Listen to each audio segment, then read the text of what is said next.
The room is silent. A baby cries for the first time, his tiny lungs struggling against the cold air. But in this land, his first cry does not mean joy. It means judgment. Because before he even opens his eyes, before he is held by his mother, before his life even begins, this child is already labeled a criminal. Why? Because in North Korea, punishment is not only for the guilty, it stretches across bloodlines. If a grandfather once questioned the leader, if a father once doubted the regime, even decades ago, the sin does not die with them. It is inherited, passed like a curse. And so the child's birth certificate does not carry only his name, it carries his family's guilt, his destiny, his prison. This is North Korea. A place where your life is not yours to choose. A place where freedom is a word that does not exist. A place where even thoughts can be crimes. From the moment you are born to the moment you take your last breath, the state watches you, controls you, and commands you. Every word, every action, every step you take is guided not by choice, but by fear. North Korea is one of the most mysterious, most isolated, and most feared nations on Earth. To understand it, we must go back in time. Before the division, before the walls of ideology, there was one Korea, occupied for 35 years by Japan. When World War II ended in 1945, the land was split like a torn photograph. The North fell under Soviet influence, and the South came under American protection. Two brothers born of the same motherland were forced to walk two different paths. And in 1948, the North crowned its new ruler, Kim Il-sung. The beginning of a dynasty.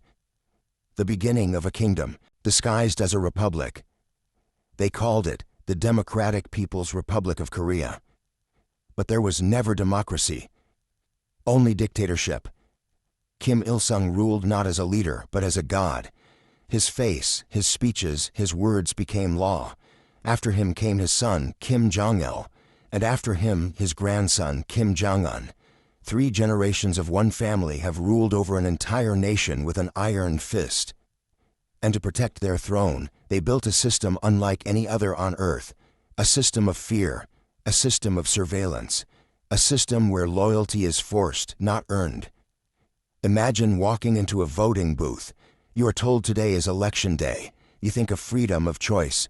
But here in North Korea there is only one candidate, one box to tick, one name to approve. And if you do not vote or if you dare to show hesitation, you are branded a traitor, sent to prison, for not worshiping the leader enough. Here, elections are not for democracy. They are for loyalty. They are a ritual to show 100% support for the regime. Every citizen must participate. Everyone must bow to the will of the dynasty. But politics is only the surface.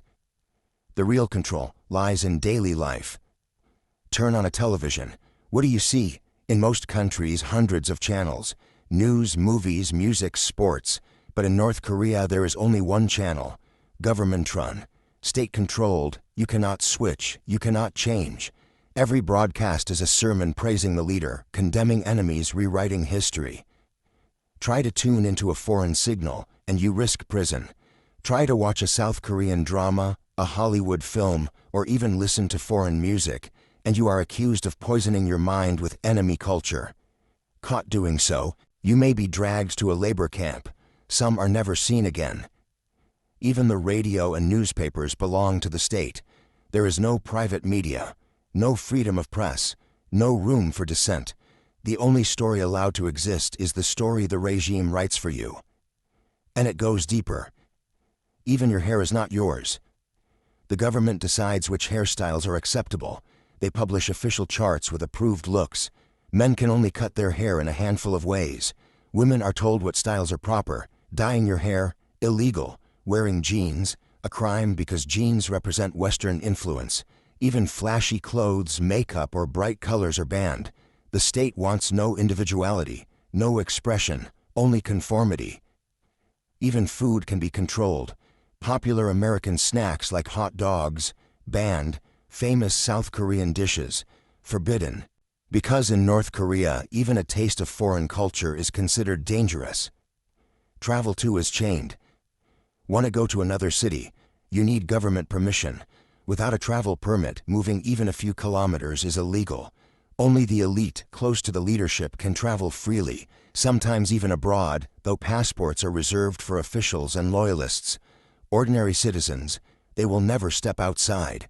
For them, the outside world exists only in rumors. Homes, businesses, shops, land, nothing belongs to the people. Everything belongs to the state. You may live in an apartment, but you do not own it. You may work in a shop, but you do not control it. Everything, even the roof over your head, is granted by government mercy.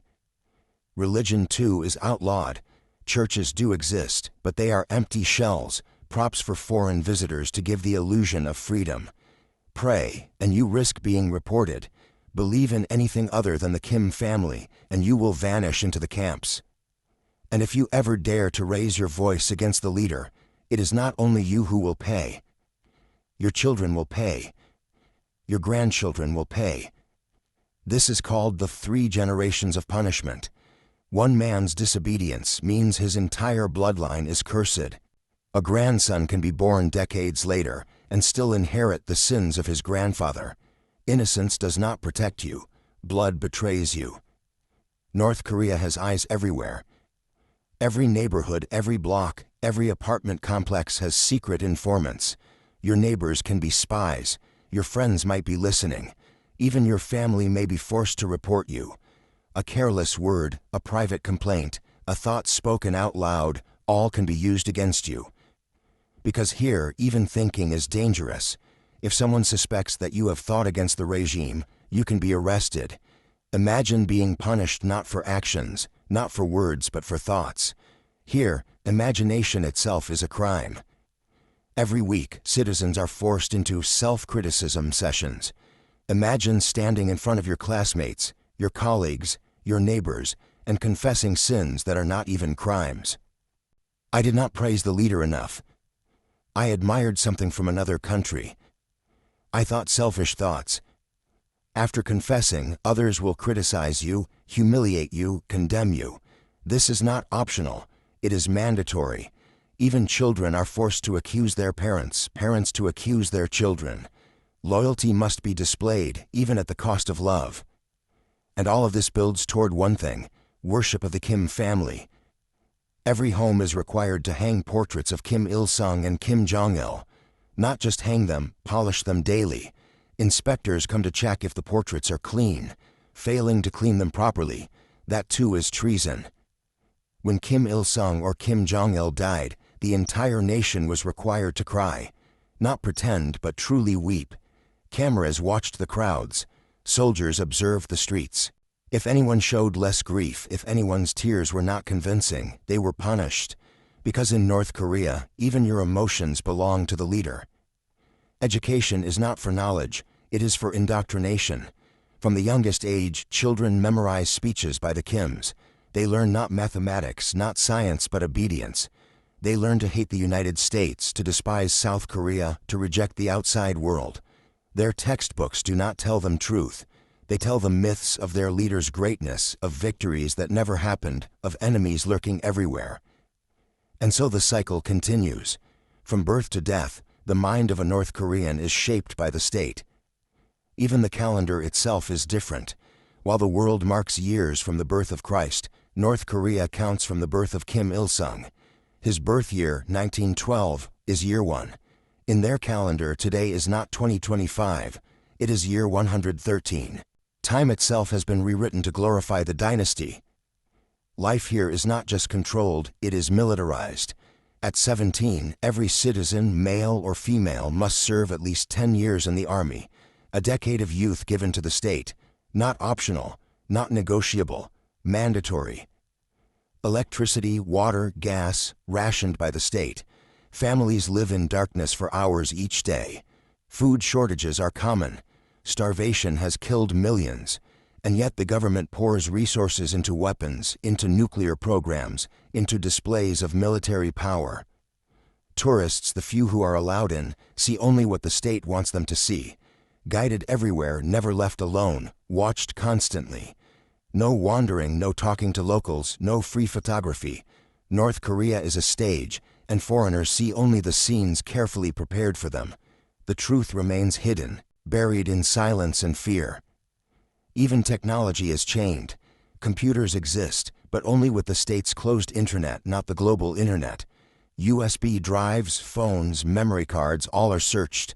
A single foreign movie, a song, even a document can mean imprisonment.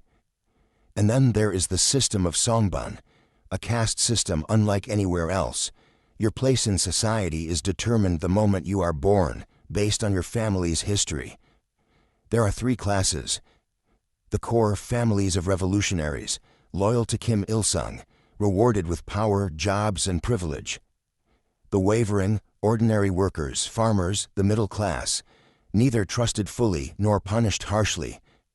The hostile descendants of religious families, landowners, or anyone with ties to South Korea. These people are condemned from birth. They are given the worst jobs, the hardest labor, the lowest status. A child born into the hostile class can never escape. No matter how loyal he is, no matter how hard he works, his blood condemns him. This is why, when that baby cry,